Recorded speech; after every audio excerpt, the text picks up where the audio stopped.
All right. First of all, the concept of the lights being in the way.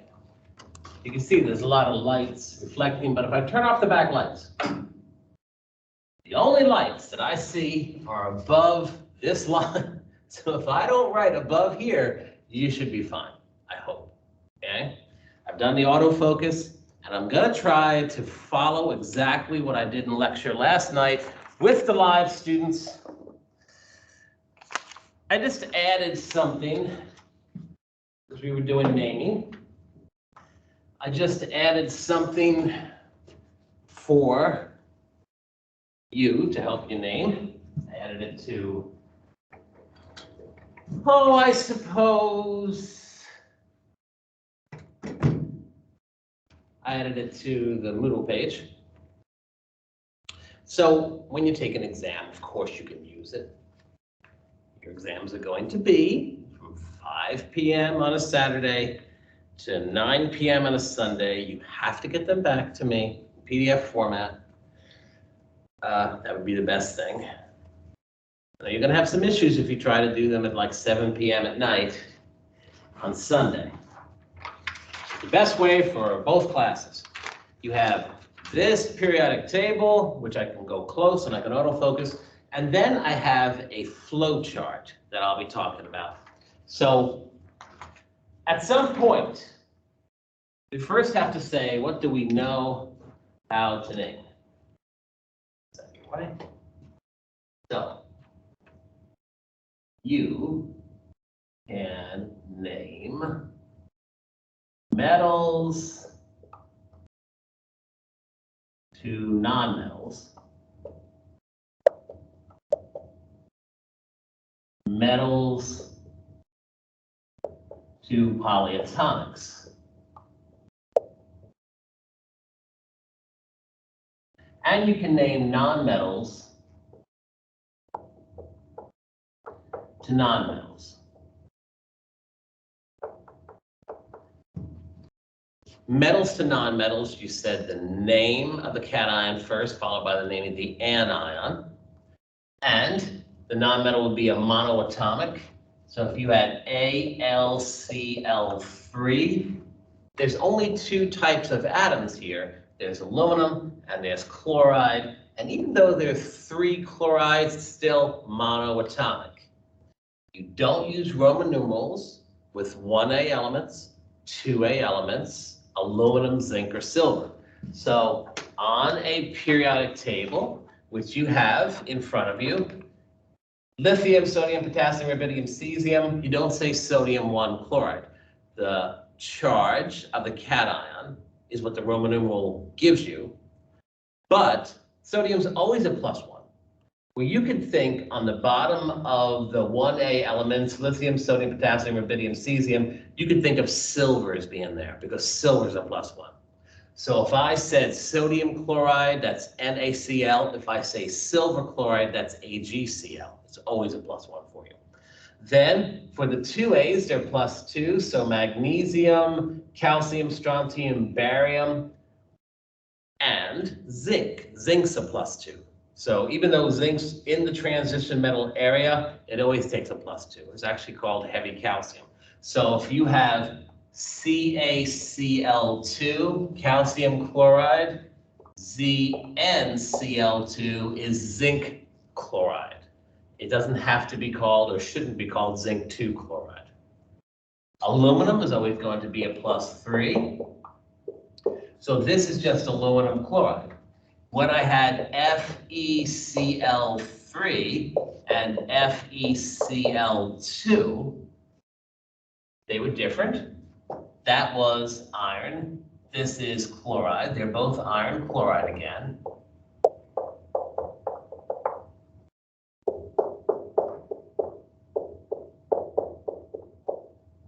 But unlike aluminum chloride, which can't be AlCl2 because it's always a +3, transition metals change their charge. Iron can change its charge. In this case, if you have a negative chloride, chloride's a -1, 7A element, it's going to be a -1 all the time. Negative 1 times 3 is negative 3. Opposite of that is positive 3. Divided by 1 iron, that's a plus 3. The first one is iron 3 chloride in brackets, the Roman numerals. This one here, which goes here, this is a negative 1 chloride times 2 is negative 2. The opposite of that is positive 2 divided by 1. That is plus 2. This is iron 2 chloride. If somebody says to you, like if I say to you, I want the formula of iron 2 chloride, I know it's hard. You're probably thinking, I just want to Google everything in life. But you can do a lot of this without Googling it. Plus, I'm going to find things that just are obscure that won't even be on Google. I know me, that you could do easily if you just follow the rules. Iron 2 chloride. Chloride, don't skip the crossing down stage. You write a Cl minus 1. Iron is Fe. You don't look on the periodic table for what iron's charge is. The 2 tells you it's a plus 2, so that's FeCl2. So let's see, you can name metals to nonmetals, and then the rules were the same for metals to polyatomics. The polyatomics were in this little, and you have this in front of you, but in this little section that I Xeroxed back in 1991 when I was up in Montana. I remember doing this exactly on a Xerox machine. These are the polyatomic ions. They're mostly 8s and ites. There's a couple ides, like your monoatomics end in ide, oxide, chloride, nitride, phosphide. Well, there's a hydroxide and there's also a cyanide. But aside from that, you have 8s. So if I say aluminum sulfate, you write your cation first. Aluminum's a plus 3. Because aluminum always it takes a plus 3. Sulfate, that triggers you into thinking, I'm going to definitely have an 8 or an ite. I'm going to have a polyatomic. You look up 8 and it's SO4 minus 2. You write SO4 minus 2. Cross it down. If this was a plus 3 and that was a minus 3, it would just be an even thing where you'd have AlSO4. But since these are not exactly opposite of each other, that's a plus 3, that's a minus 2. You write Al2.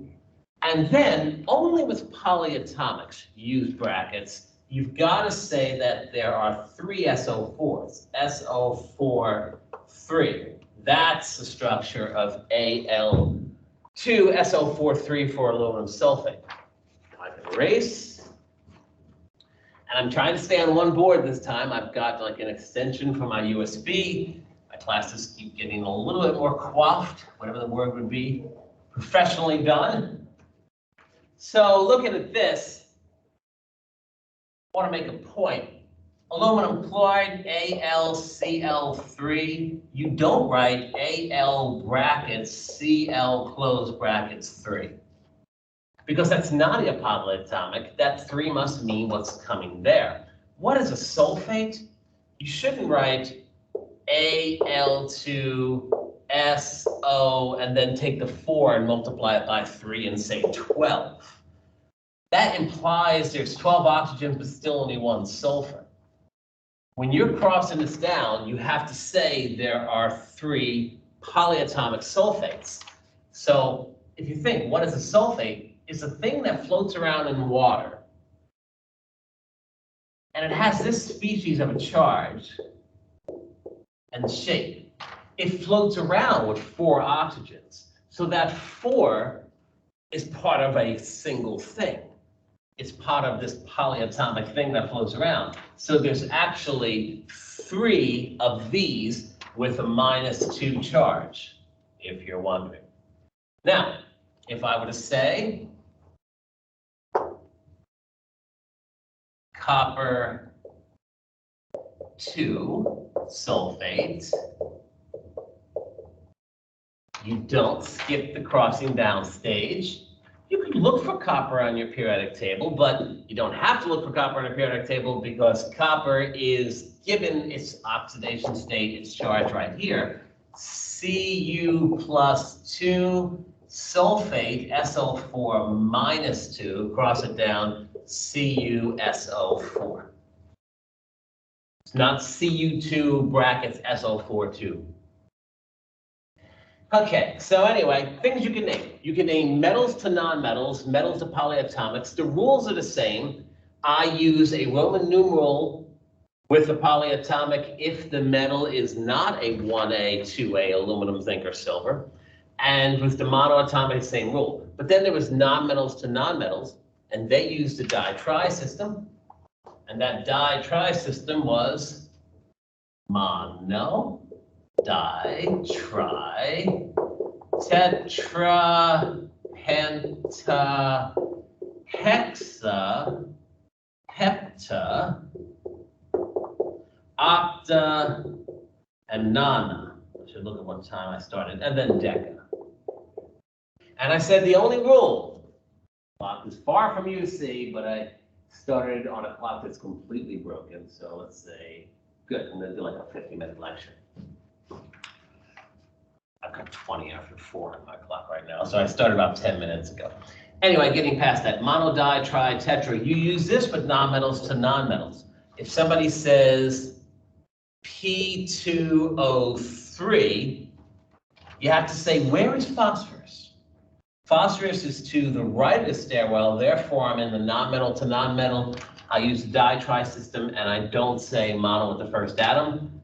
Diphosphorus trioxide, this is a review if you're wondering.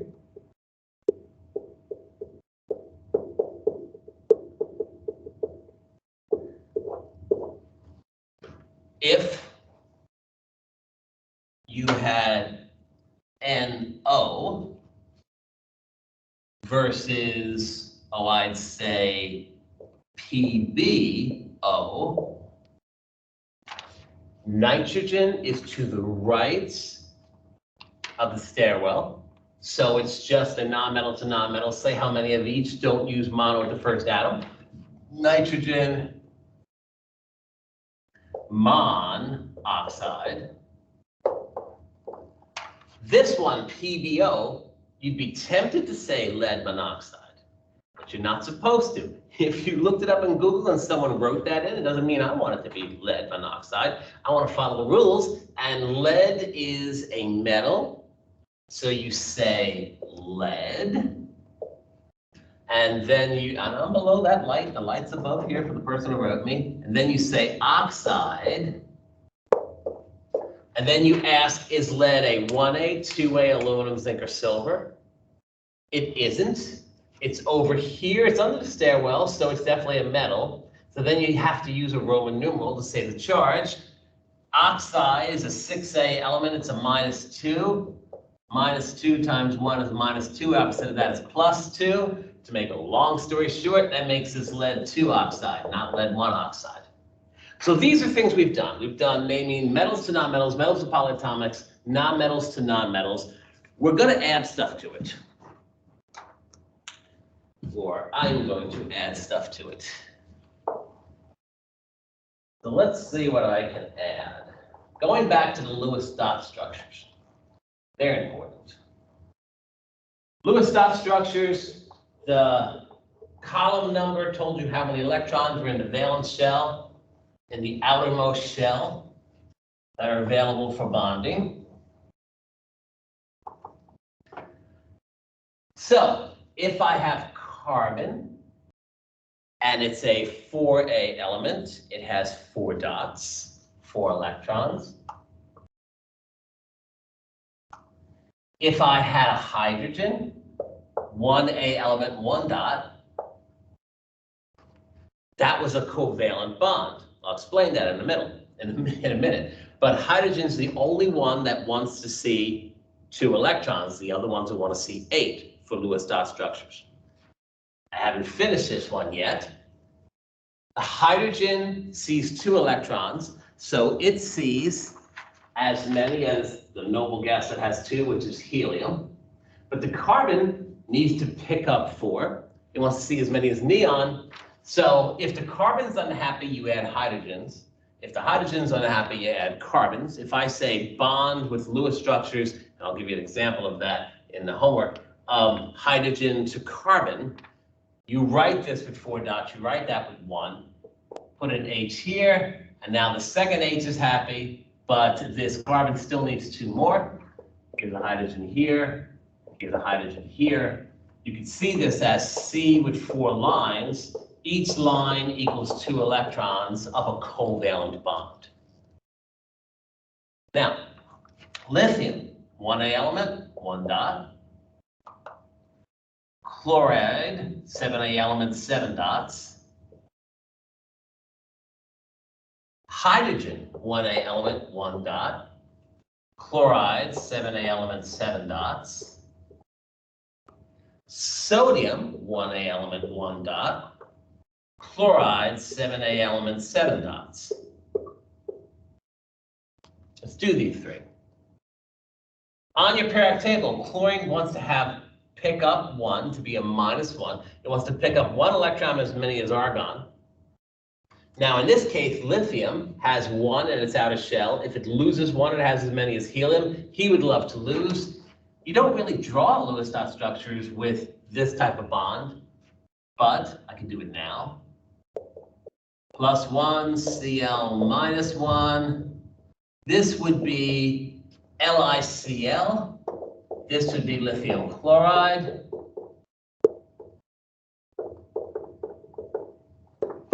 It's a pure ionic bond. And it's held together by electrostatic attractions.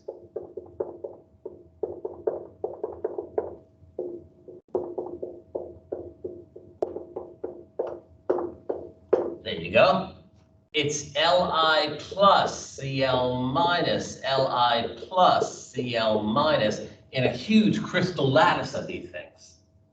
As I said last class, it has a very high melting point because it's a very strong attraction, but it cleaves easily because if you get it off track, they pop apart. This is the ionic compound. So LiCl, lithium chloride, not lithium 1 chloride because you don't use Roman numerals of 1A, 2A, aluminum, zinc, or silver. Lithium chloride, because it's ionic, we say it's a compound. This guy here, this is a covalent bond, CH4. We call that a molecule. But the book might use molecule for both of them, or the book might use I guess it might use compound for both of them, depending on how they're speaking. So this sodium wants to lose 1 electron to have as many as neon. That makes sense. Na plus, Cl minus, NaCl is sodium chloride. This hydrogen, if you look again at hydrogen, atomic number of 1, atomic weight of 1, it's nothing but 1 proton and 1 electron. Get rid of this.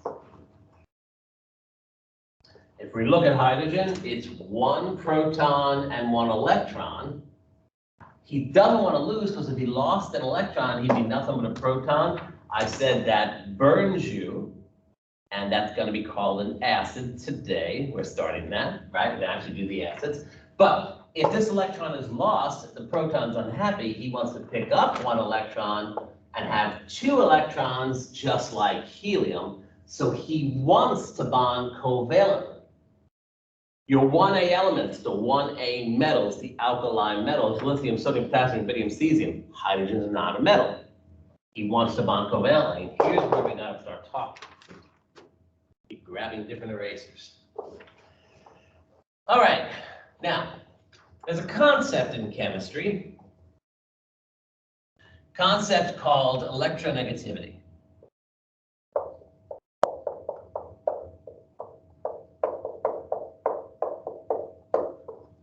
And this you could think of as a measure of how much an atom wants an electron.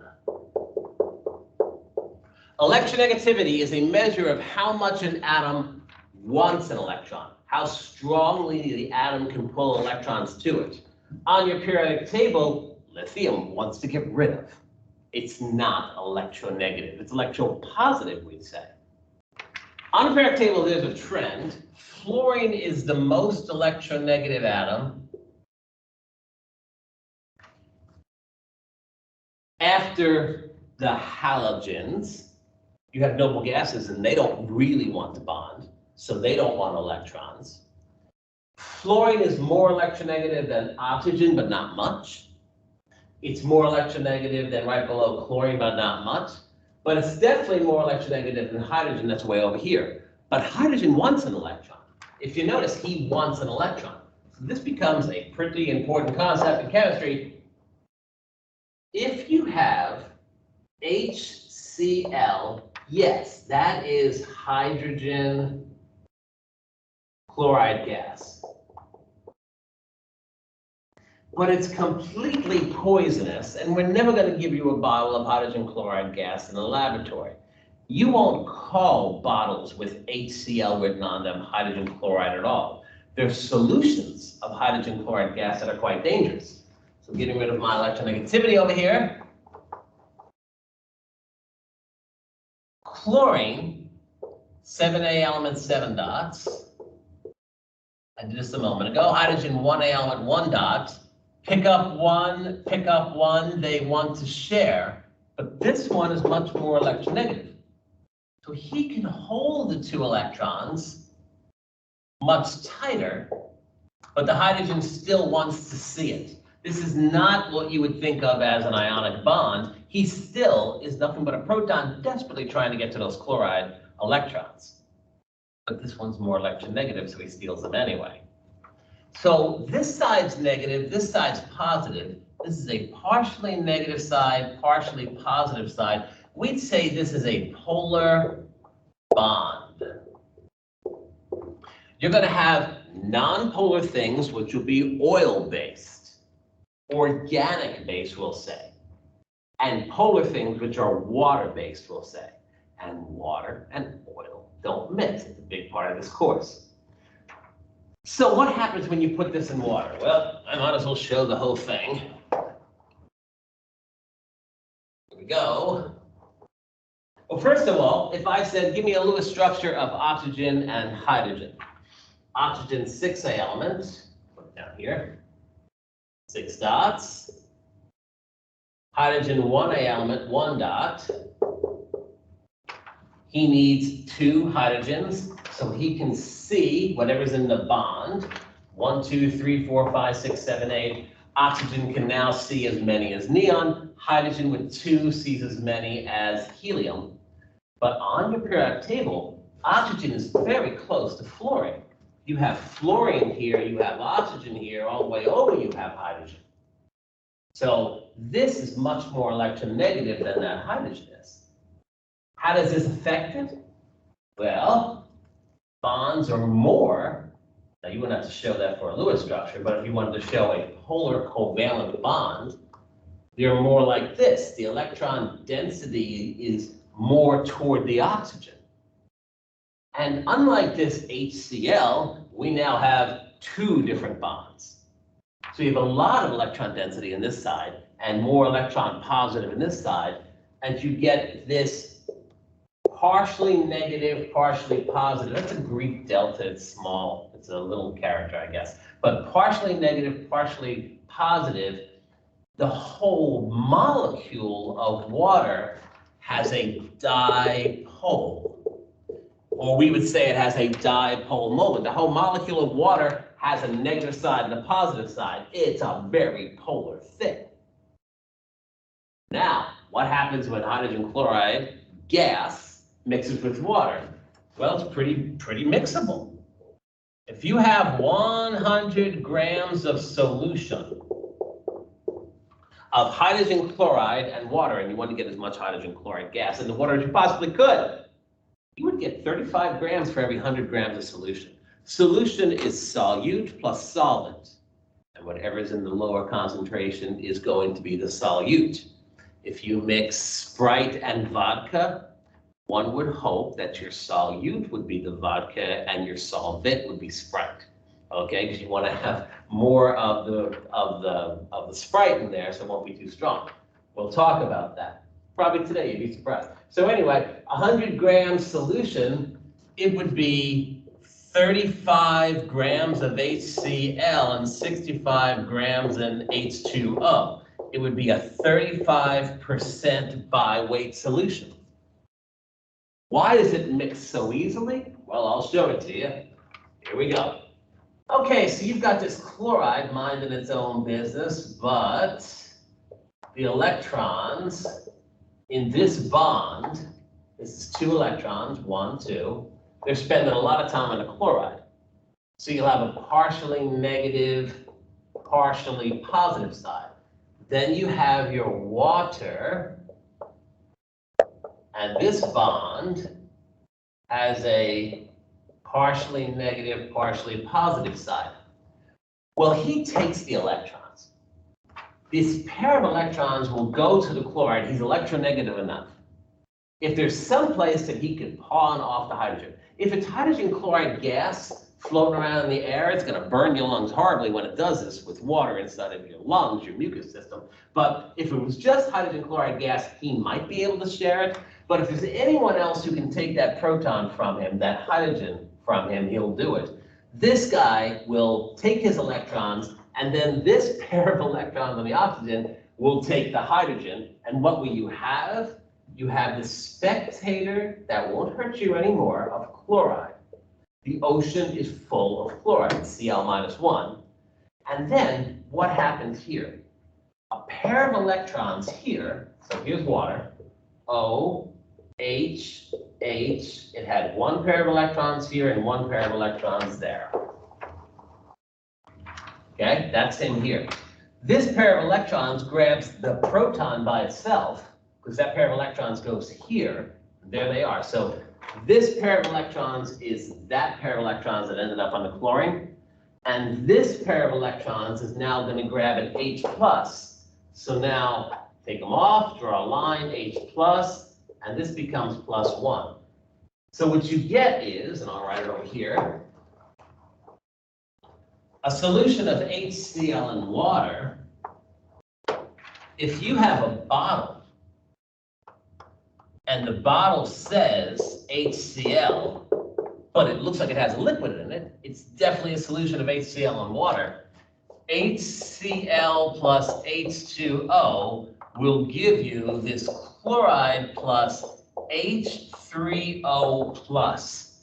What I'm saying is, if you mix HCl with water, which we do all the time, you end up having a chloride, and this proton sits on top of a water. It was H2O before, now it's H3O. This is the one that burns you. This is called the hydronium. And this burns you in an acid.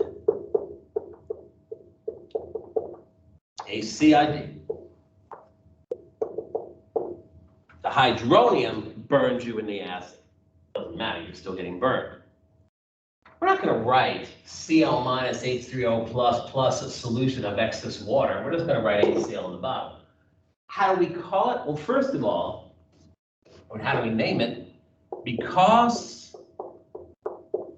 you have an H first, you are in the world of acids.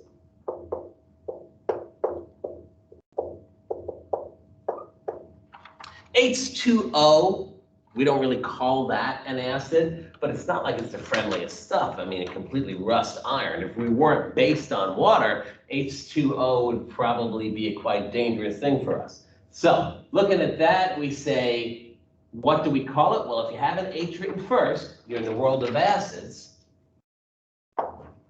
You might know this name already, you probably do, and I usually rely on students having some memory of it in their lives to help them with other ones. So HCl is called hydrochloric acid.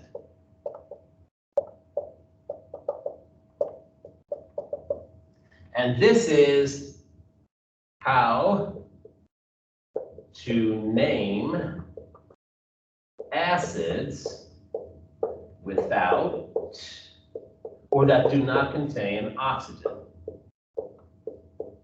How to name acids that don't contain oxygen. Well, HCl, if you see a bottle in the lab, it could be a very weak solution that won't burn you very much, or a very strong solution that'll take your skin right off. It's still going to be called hydrochloric acid in solution. We're not going to give you a bottle of hydrochloric gas. Chloride is a 7A element. On top of that is fluoride, below that is bromide, below that is iodide in their anion form.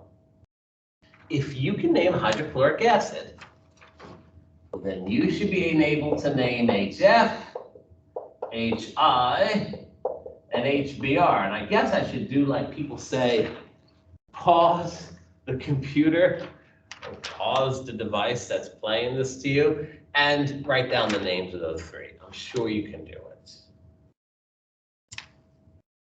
Then you've tried, you've unpaused it. I don't know how long to wait. Impatient person. A solution of HF instead of hydrochloric is hydrofluoric acid.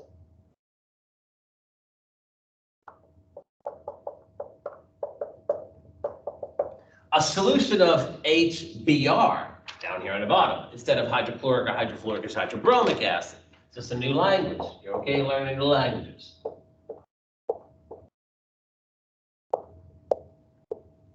And finally, this one you might have some trouble with, HI, iodide hydriodic acid.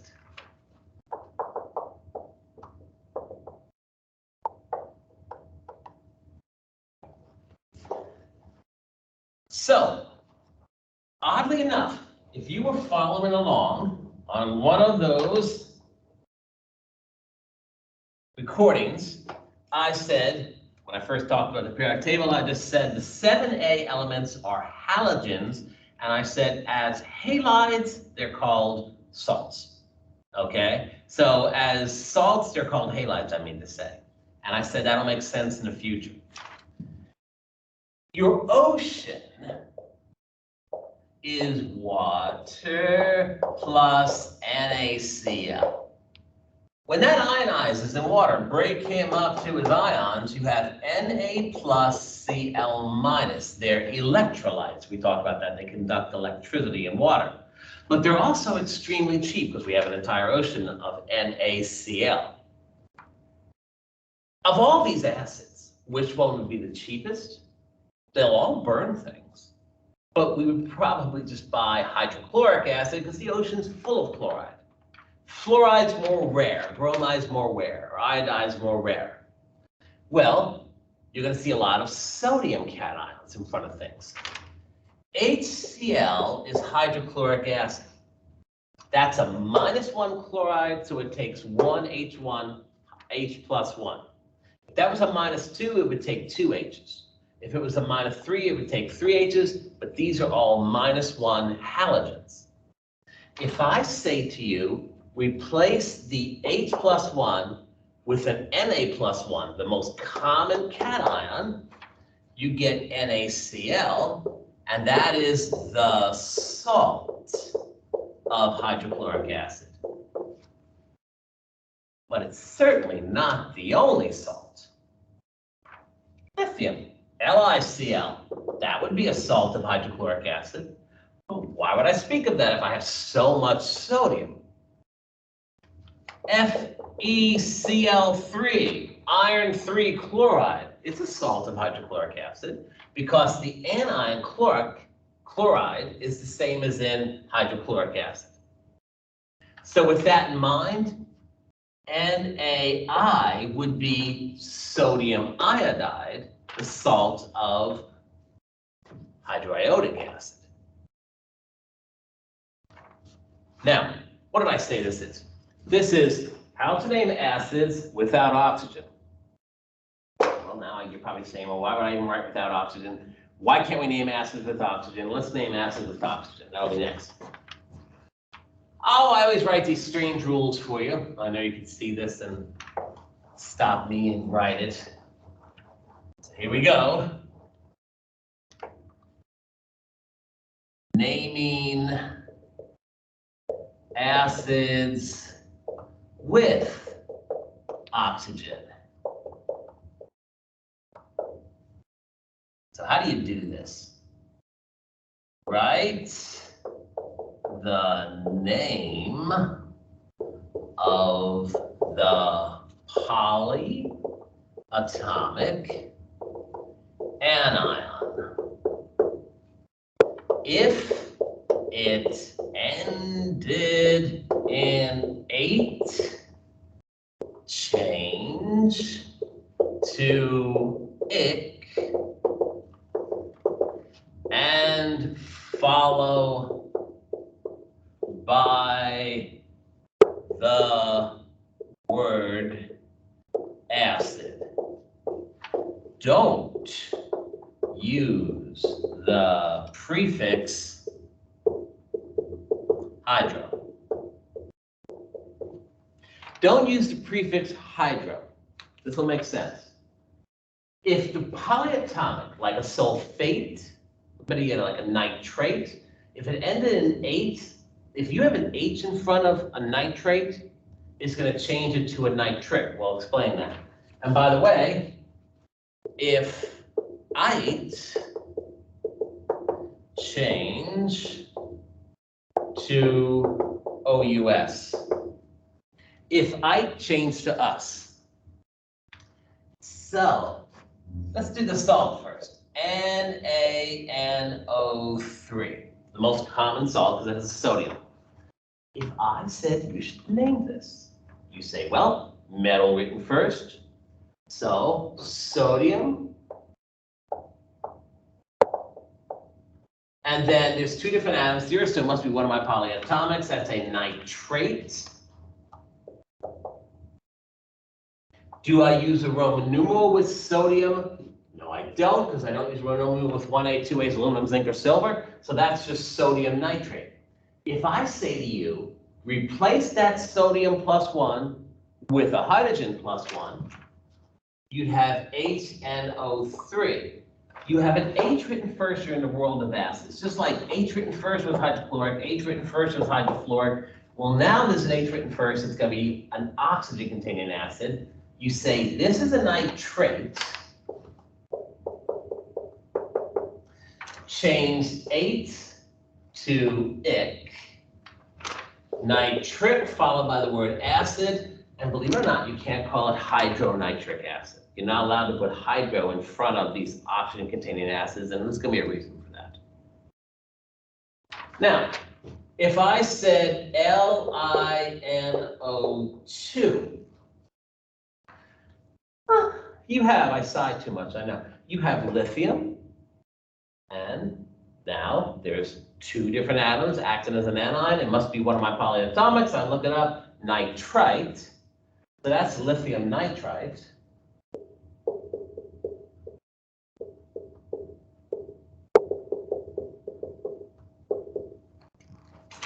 It's a salt of an acid. If I say replace the lithium, now I would normally say sodium nitrite if I wanted to have something cheap. But either way, lithium nitrite is a salt of an acid. Replace the +1 lithium with a +1 hydrogen.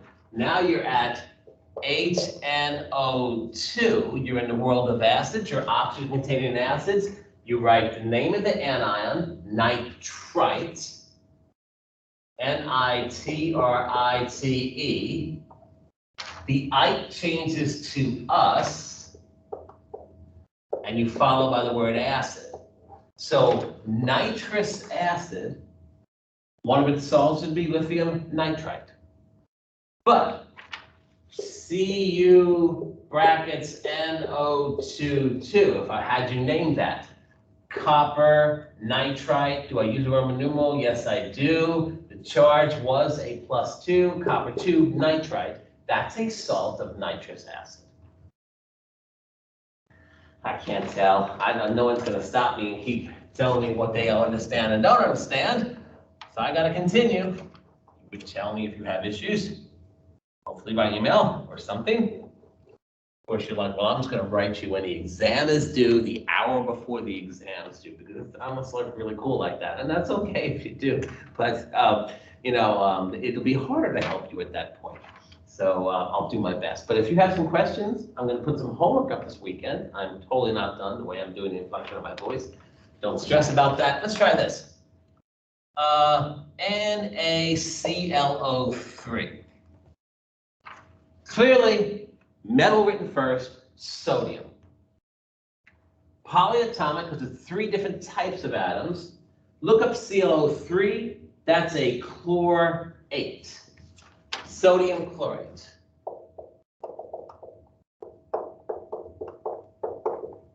Replace the sodium with a hydrogen to make the acid, because that's the salt of an acid. HClO3. Now, if I said, what's the name of this thing? You'd say, H written first, I'm in the world of acids, oxygen containing. Look up the anion chlorate, CHLORATE. Because it's an H written first, and that's an 8, change the H to ic, followed by the word acid. This is chloric acid. Its most common salt is sodium chlorate. You're not allowed to use hydro in front of chloric acid because chloric acid is HClO3. If you called it hydrochloric acid, that's hydrochloric acid, HCl. It's a different species. So for the oxygen-containing ones, you definitely do not use hydro in front of them. All right, so let's say I said to you, this species was special. NH3, H2O, that was water. This is ammonia. 2 old words that we can't get rid of. Ammonia gas comes from cat boxes and a million other sources. And water, we don't say dihydrogen monoxide. And if we see CH3, that's ammonia. But on your table of polyatomics, they're all anions except for that one on top, NH4 plus 1. NH4 plus 1 is ammonium. Ammonium. Ammonium you treat like a 1A element, aside from hydrogen. Lithium, sodium, potassium, rubidium, cesium, they're all plus 1. You don't use a Roman numeral. Silver, I said you could treat like a 1A element. It's a plus 1. If you have sodium chloride, NaCl, you have silver chloride, AgCl. If I said to you, ammonium chloride,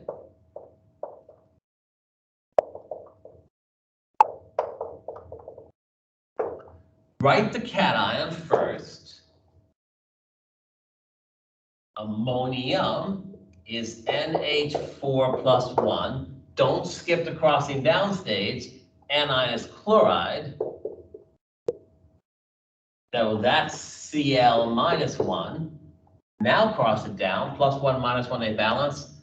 NH4Cl. Ammonium chloride would be its name. It's a polyatomic. With that in mind, let's do 2 of these. Let's first try you giving me ammonium phosphate. I'm going to say when I talk about lawn chemistry, and I am, trust me, I've got a plan. It used to be farm chemistry, but less people have farms. That plants need nitrogen, phosphorus, and potassium, the 3 major macro elements for plants. So if you have like a fertilizer, it's a 5-10-5 fertilizer, it's going to say on the bag percent of nitrogen, phosphorus, potassium in the different formats. Ammonium phosphate, don't skip the crossing down stage. See, right, ammonium, NH4 plus 1. If you hear ammonium, you go right to your polyatomics. It's a polyatomic. Phosphate, if it was phosphide, it'd be P minus 3 because it's a 5A. But if it's phosphate, it's a polyatomic. It's PO4 minus 3. Now, hopefully you can see this. That's plus 1 ammonium.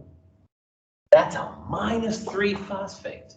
You would need 3 of these ammonium species. And the only way to do a polyatomic in sets of 3 is to use brackets. So you'd say brackets, NH4, close brackets 3, PO4. Why don't I put PO4 in brackets? Because it's only one PO4. There's only one phosphate here, but there are 3 ammoniums. This is ammonium phosphate.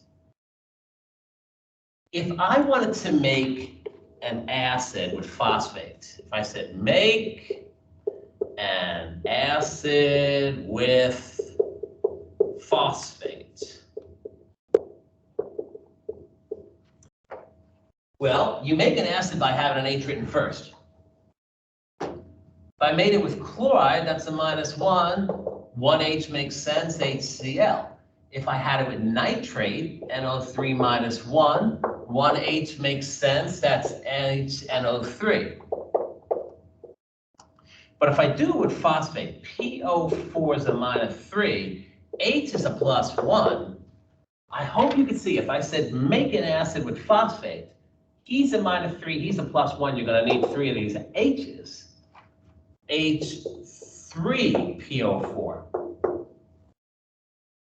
Now, if I said name H3PO4, hydrogen written first in the world of acids. This is an oxygen-containing acid, so you say the name of the anion.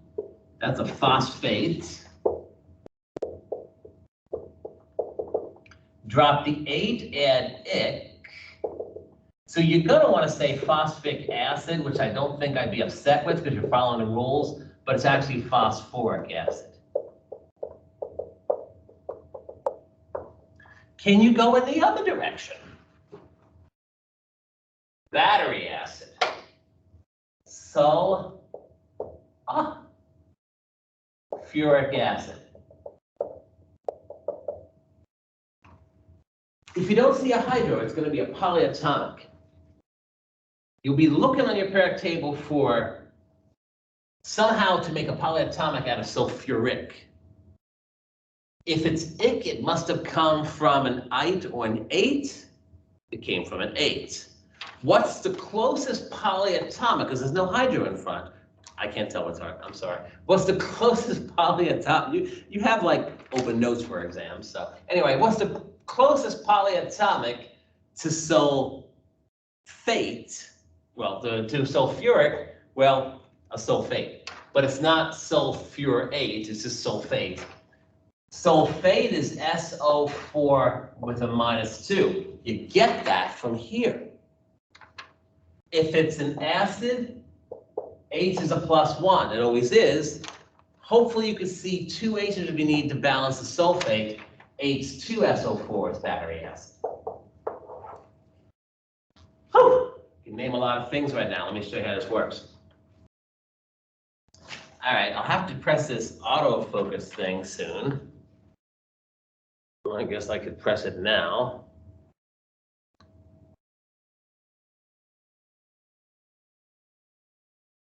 Hopefully it autofocused a little. I can't tell, I'm so far from the screen. So anyway, when you have to name something, you start on top and you say, is there a metal written first? No, you're just going to be in the di-tri system.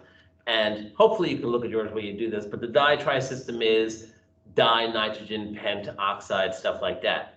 If there is a metal written first, you go over here, and then you say, write the name of the cation followed by the name of the anion. Do I use a Roman numeral? Well, if it's not a 1A, 2A, aluminum, zinc, or silver, I have to.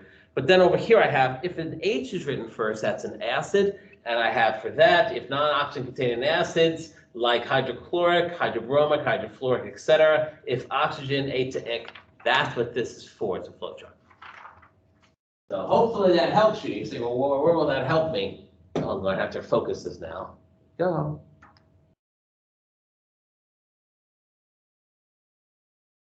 I love this. I must be the only professor using a document camera. You're probably wondering, how is this professor even using a document camera? I'll show you because you're curious, because I know you're completely curious. So under device settings, I will change my camera to the room camera.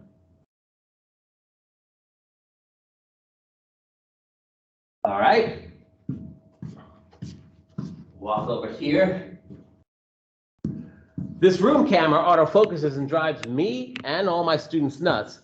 So what I've gotten here is I've got a document camera, but it's upside down, hanging backwards. It's supposed to be on this side to see like books, but see, it's got this autofocus. So boy, until we make these other cameras in the room stop autofocusing and driving students nuts, you're going to see people like me, and probably just me, continually taking this document camera here and turning it upside down so that I can film a board. Maybe you have to do that. Who knows? Maybe you want to like make a cooking show. You're using Bellarmine's stuff. Let's continue. I'll look at the time, see where I'm going. So let's see. Device settings still. Yes. Go back to the other camera. See how he autofocused perfectly? And when I walk into the frame, he doesn't change. That's the godlike thing for me right now. Okay, so let's stop that there for this first part, take a break, and go back to the new stuff. So I'll stop, and I'll start teaching again in seconds, but you won't know it. Let's see. Back to stop recording. Stop recording and transcription.